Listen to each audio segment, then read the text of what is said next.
What's going on, everybody? So for everybody that's been wondering, Gmia, what do you think about Super Bowl 51? Who's going to win it? The Falcons are a hot team. They got Julio Jones, Tevin Coleman, Devontae Freeman, all these weapons. Matty Ice is playing out of his mind. What do you think? Let me explain to you guys what I think, guys and girls. This is what I think.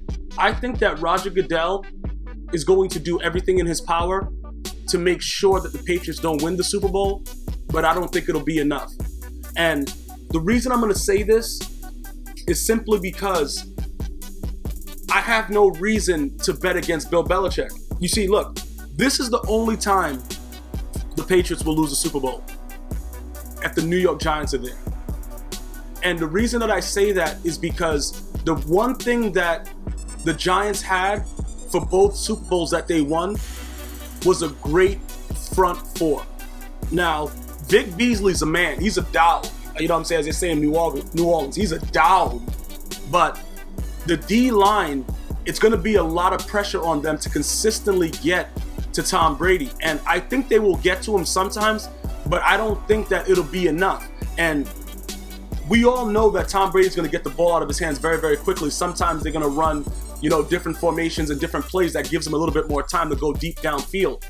I just don't see how, even though Julio Jones is a receiver that the Patriots has not faced all year long, I don't see how they're not prepared for it, especially when you give Bill Belichick 2 weeks to prepare for it. Now, the Atlanta fans, I love my Atlanta fans. I love, Atlanta, Georgia, shout out to all you guys. It has nothing to do with skill potential. It's nothing to do with that. The bottom line is, this is what's going to happen. Matt Ryan is going to have to play like he's from another stratosphere. He's going to have to play out of his mind for the Falcons to win this game. And I don't know if with what they're going to do with their whole game plan, it's going to be possible for him to outsmart Bill Belichick. I just don't think Dan Quinn and those boys can outsmart Bill Belichick.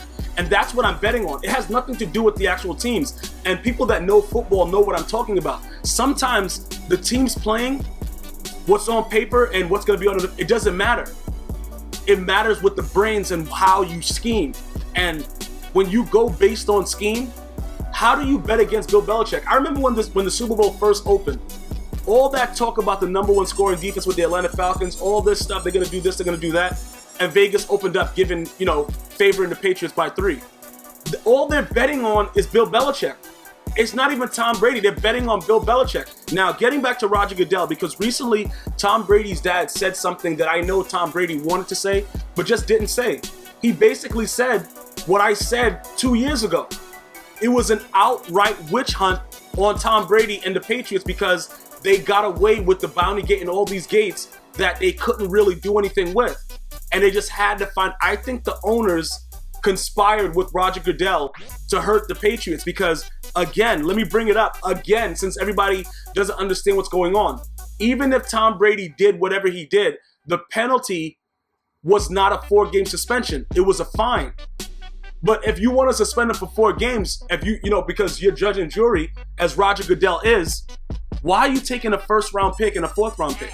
You see, like, when you punish excessively and you're dealing with the New England Patriots, what do you think Bill Belichick is going to do? You think he's going to sit back, not make any trades, not get rid of the guys that he got rid of, and change up some contracts and make it work anyway?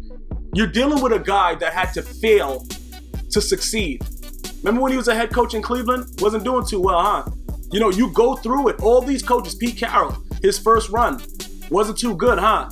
Even though I don't think Pete Carroll will ever win another Super Bowl because of the mistake he made against the New England Patriots that I'm talking about from the 1-yard line and made Malcolm Butler a star. God bless Malcolm Butler. Spend that money wise and save it as well, my brother. But this is what I'm saying right now so that we're very, very clear about it.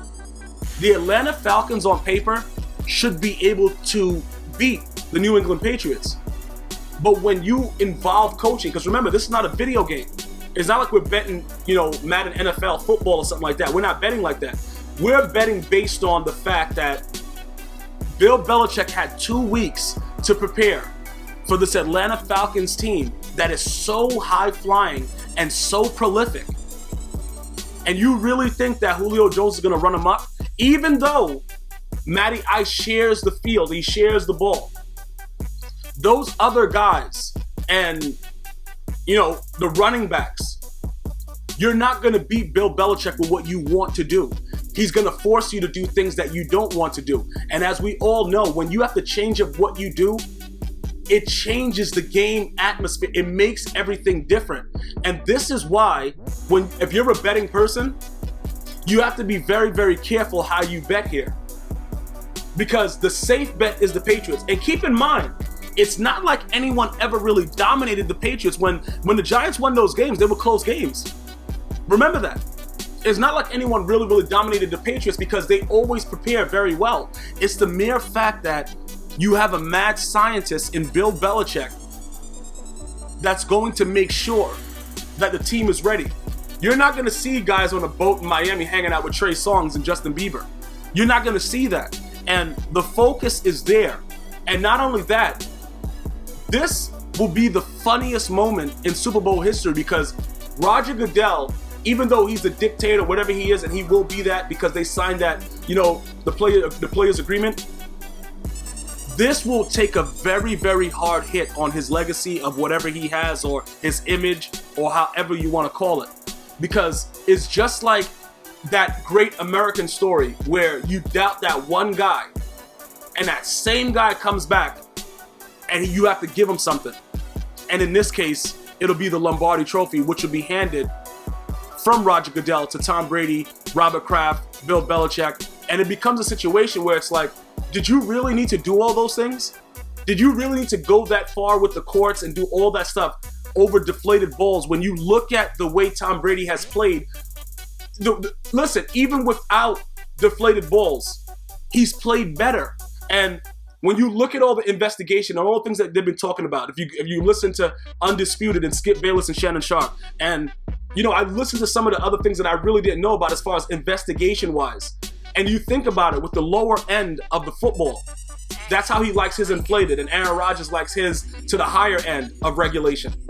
Regardless of how they like it, someone should be there to test the ball. Now, even though the ball boy allegedly got the ball that he threw for 50,000 yards and Tom Brady signed it, all that stuff like that, all I'm saying to you is this. It is no way possible that if that was such an advantage for Tom Brady, that you take that away from him and he now plays with the regulated, inflated footballs and plays better. It doesn't make any sense. It's like this. If Lance Armstrong won all those things and he admitted to steroid use afterwards, right? Do you think that Lance Armstrong could win without steroids? He would probably compete, but it wouldn't be the same thing. If it's such a huge advantage, how did this man come out after a 4-game suspension and still have his name mentioned in the MVP race?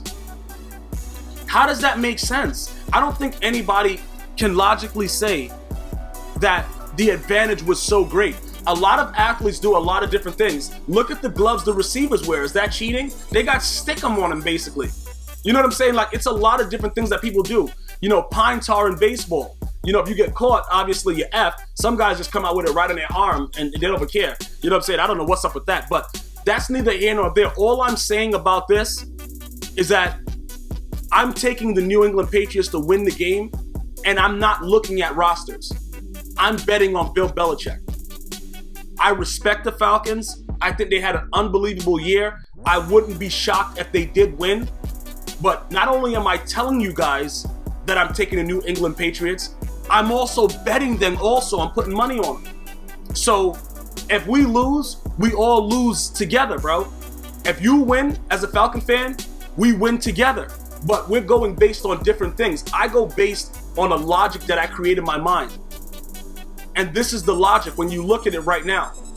Roger Goodell does not want to hold this Lombardi and give it to the Patriots. But that's exactly what he's going to have to do. And that's why I'm going to pick the New England Patriots. Because I want to see, even in this photo, how uncomfortable he is. It's going to hurt this man to do it. And it just shows you, just because you have the power to do something doesn't mean you have to go above and beyond. Even if you wanted to suspend Tom Brady, you didn't have to take their picks. You could have just suspended Tom Brady. You've already destroyed this man's legacy.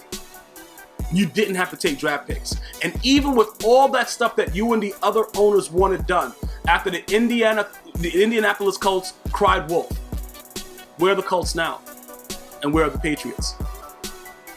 So in conclusion, I have to go with the guy that gives me no reason to bet against him, and Bill Belichick. And I think this win solidifies Tom Brady as the greatest quarterback to ever play in the National Football League. Until next time, one love.